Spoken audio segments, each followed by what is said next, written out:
నమస్తే ఫ్రెండ్స్, నేను మీ Shravani. Welcome back to Shravani's kitchen. ఈరోజు మన శ్రావణీస్ కిచెన్లో పండగ స్పెషల్గా రవ ఉండ్రాలను ఈ వీడియోలో మీతో షేర్ చేసుకోబోతున్నానండి. ఈ ఒక్క చిన్న ట్రిక్తో రవ కొనుక్కునే పని లేకుండా చాలా చాలా సింపుల్గా ఇంట్లోనే రవను అప్పటికప్పుడు ఇలా చేసుకొని రవ ఉండ్రాలు చేసుకోవచ్చు. పండగ రోజైనా సరే హడావిడి లేకుండా ఫ్రెష్గా చేసిన రవతో ఇలా ఉండ్రాలు చేసి ప్రసాదంగా పెట్టొచ్చు. సింపుల్ మెథడ్ అండి. వీడియో చూస్తే ఇక రవ కొనుక్కోవడం వేస్ట్ అనిపిస్తుంది. అంతేకాదు ఉండ్రాలు మరింత రుచిగా పర్ఫెక్ట్ గా ఎలా చేయాలో కూడా చెప్తాను. మరి ఆలస్యం చేయకుండా ఈ కమ్మటి ఉండ్రాళ్ళ ప్రసాదాన్ని ఎలా చేయాలో ఇప్పుడు చూద్దాం రండి. ముందుగా ఒక గిన్నెలోకి 1 కప్పు బియ్యం తీసుకోండి. ఇక్కడ నేను నార్మల్ బియ్యమే వాడుతున్నాను. మీరు కావాలంటే రేషన్ బియ్యమైనా వాడుకోవచ్చు. అలాగే వెయిట్ వైజ్ ఇక్కడ నేను 200 గ్రాముల వరకు బియ్యం తీసుకున్నాను. సో ఇలా తీసుకున్న బియ్యాన్ని ఒకసారి కడిగి తీసుకుందాం. ఇలా కడిగేటప్పుడు టైం ఎక్కువగా తీసుకోకుండా జస్ట్ అలా కడిగేసి నీళ్లను వెంటనే వంపేయండి. ఈ ప్రాసెస్ ని కొంచెం ఫాస్ట్ గా చేయండి. అలాగే ఇలా కడిగి నీళ్లు వంపేటప్పుడు నీళ్లు పూర్తిగా అడిచిపోవడానికి ఇలా మూతను అడ్డంగా పెట్టి 2 చేతులతో పట్టుకొని నీళ్లను పూర్తిగా వంపేయండి. ఇలా మనం బియ్యం తీసుకుని కడిగి నీళ్లను పూర్తిగా వంపేసి తీసుకోవాలి. ఇలా కడిగిన బియ్యాన్ని మనం ఒక 10-15 నిమిషాలు పక్కన పెట్టామంటే ఈ బియ్యంకున్న తడి అనేది బియ్యం పీల్చుకొని మళ్ళీ పొడి పొడిగా అయిపోతాయి. కాబట్టి ఇలా కడిగిన బియ్యాన్ని ఒక 10-15 నిమిషాల పాటు పక్కన ఉంచండి. ఇప్పుడు శనగపప్పు నానబెట్టడానికి ఇంకొక గిన్నెలోకి 2 టేబుల్ స్పూన్ల పచ్చి శనగపప్పును తీసుకొని నీళ్లను తీసుకొని ఒక అరగంట సేపు నానబెట్టండి. మళ్ళీ ఇక్కడ నేను 10-15 నిమిషాల తర్వాత చూపిస్తున్నాను. చూడండి, బియ్యంకున్న తడి అనేది ఆరిపోయి మళ్ళీ తిరిగి పొడి పొడిగా అయిపోయాయి కదా. ఇప్పుడు వీటిని మిక్సీ గిన్నెలోకి తీసుకొని కొంచెం రవలా గ్రైండ్ చేసి తీసుకుందాం.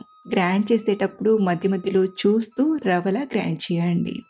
ఇక్కడ వీడియో క్లిప్లో చూపిస్తున్నట్టుగా ఇలా రవరా గ్రైండ్ చేసి తీసుకోండి. అలాగే మనకు రవ సైజ్ కూడా అచ్చం బయట కొన్నంత సైజులోనే ఇలా గ్రైండ్ చేసి తీసుకోండి. బియ్యం ఆల్రెడీ కొంచెం తడి చేసాం కాబట్టి ఇందులో పొడి పిండి అనేది మోస్ట్లీ రాదు. మీరు మరీ ఎక్కువగా గ్రైండ్ చేస్తే తప్ప. మీకు రవను డ్రాప్ చేసి కూడా చూపిస్తున్నాను. చూడండి, చేతి వేళ్లకు పిండి కూడా అతుక్కోలేదు. ఇలా మనం ఈ మెథడ్లో చేసామంటే ఇంట్లోనే అప్పటికప్పుడు బియ్యపు రవను తయారు చేసుకోవచ్చు. సో ఇలా తయారు చేసిన రవను రెడీగా పక్కన నుంచి మరో పక్కన స్టవ్ ఆన్ చేసి కడాయిలోకి మనం ఏ కప్పుతో అయితే రైస్ ని కొలిచి తీసుకున్నామో అదే కప్పు కొలతతో ఒక 2 కప్పుల నీళ్లను తీసుకోండి. ఈ నీళ్లు కొంచెం ఇలా వేడవడానికి వచ్చినప్పుడు ఇందులోకి నానబెట్టిన పచ్చిశనగపప్పును తీసుకొని ఒక 2-3 నిమిషాలు ఉడికించండి. మనం పప్పుని అరగంట సేపు నానబెట్టాం కాబట్టి ఒక 3 నిమిషాలు ఉడికించామంటే పప్పు అనేది ఒక 50% ఉడుకుతుంది. అదే మీరు తక్కువగా నానబెట్టి ఉంటే ఇంకాస్త ఉడికించి తీసుకోండి. ఇందులోకి ఒక 1/2 టీ స్పూన్ ఉప్పుని, మరో 1/2 టీ స్పూన్ జీలకర్ర, 1-2 టీ స్పూన్ల నెయ్యిని తీసుకొని బాగా కలపండి. ఇలా కలిపాక ఇందులోకి మనం తయారు చేసిన బియ్యపు రవ్వను తీసుకొని బాగా కలపండి. ఇలా కలుపుతూ ఒక 2-3 నిమిషాలు ఉడికించామంటే రవ చక్కగా ఉడికి ఇలా దగ్గర పడుతుంది.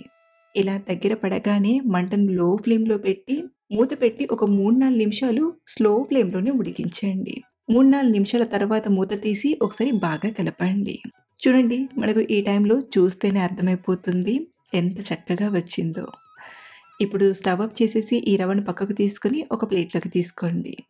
1-2 నిమిషాలు కాస్త చల్లారిన తర్వాత ఇందులోకి మరో 1 టీ స్పూన్ నెయ్యిని తీసుకొని బాగా కలపండి. ఈ టైంలో మరీ ఎక్కువ కలపాల్సిన అవసరం లేదు. జస్ట్ నెయ్యిని పైపైన అలా కొంచెం కలిపేసి ఉండ్రాలా చుట్టండి. సేమ్ మనం లడ్డూలను ఎలా అయితే చుట్టి తీసుకుంటామో అదే విధంగా ఇలా ఉండ్రాలా చేసుకుంటూ ప్లేట్లోకి తీసుకోండి. ఇలా అన్ని ఉండ్రాలను చేశాక వీటిని ఆవిరిపై ఉడికించడానికి ఇడ్లీ గిన్నెలోకి కానీ లేదా స్టీమింగ్ గిన్నెలోకి కానీ 1 కప్పు నీళ్లను తీసుకొని బాగా వేడి చేయండి. మరో పక్కన స్టీమింగ్ బాల్కి బాటంకి కొంచెం నెయ్యిని కానీ లేదా ఆయిల్ని కానీ అప్లై చేయండి. దీంతో మనకు గిన్నెకు ఉండ్రాలు అతుక్కోకుండా ఉంటాయి.